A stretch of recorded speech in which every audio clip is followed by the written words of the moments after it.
ஆழ்ந்து கேளுங்கள். பரமசிவ பரம்பொருள் தன்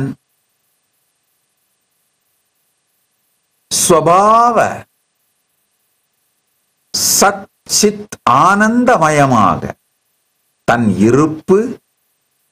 இருப்பை உயிர்ப்பாய் உணர்வது, இருப்பை உயிர்ப்பாய் உணர்வதால் பொங்கும் ஆனந்தம். இந்த நிலையில் பரமாத்வைதத்தில் இருக்கின்றார். இந்த நிலையில் தன்னை தானே கொண்டாடவும் அனுபவிக்கவும் ஒன்று பலவாய் மலர்ந்து தன்னைத்தானே அவர் ஆனந்திக்கின்றார், அனுபவிக்கின்றார். அந்த ஒன்று பலவாய் மலர்வதே இந்த பிரபஞ்சம். ஈஸ்வரன், ஈசன் தான் இருப்பு நிலையிலிருந்து தன்னைத்தானே பலவாராய் அனுபவிக்க தான் பலவாய் மலர்ந்ததே ஈசனும் பிரபஞ்சமும். ஈசன் பலவாய் மலர்ந்து பிரபஞ்சத்தை ஆனந்தித்திருக்கையிலே அவன் பாகங்கள் சில இந்த பிரபஞ்சத்தை தானும் தனி சுதந்திரத்தோடு அனுபவிப்பதை போன்ற ஒரு உணர்வை உணர்கின்றது. ஆழ்ந்து கேளுங்கள். ஒரு இனிப்பை உங்கள் நா சுவைப்பது உங்கள் ஆத்மாவின் இருப்பினால்தான். இந்த உடலுக்குள் உங்கள் ஆத்மாவின் இருப்பு இல்லை என்றால் ஒரு இனிப்பை உங்கள் நா சுவைக்க இயலாது. ஆனால் சில நேரங்களில் உங்கள் நா தானே அந்த சுவையை சுவைப்பதாக கருதுவது போலே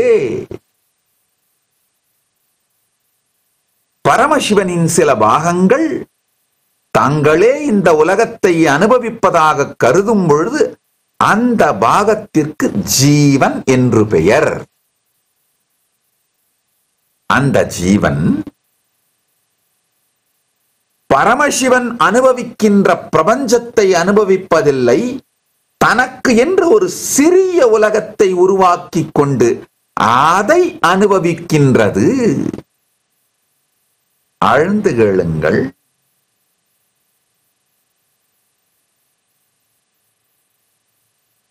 பரமசிவ பரம்பொருள் தானே தன்மயமாயிருக்கும் பரமாத்வைத நிலையில்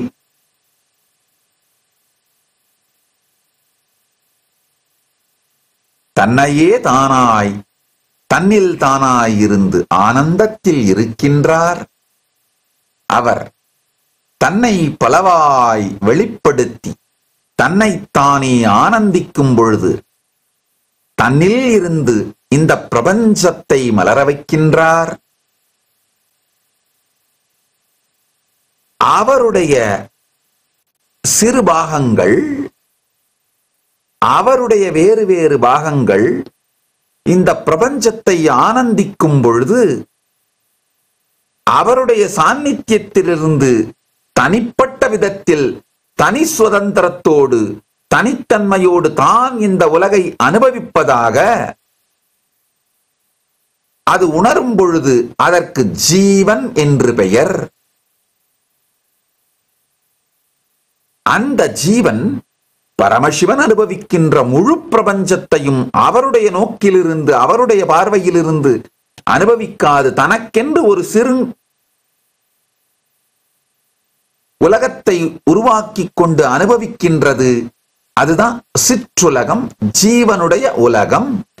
ஜீவன், ஜீவனுடைய உலகம், ஜீவ உலகம். ஆழ்ந்து புரிந்து கொள்ளுங்கள்.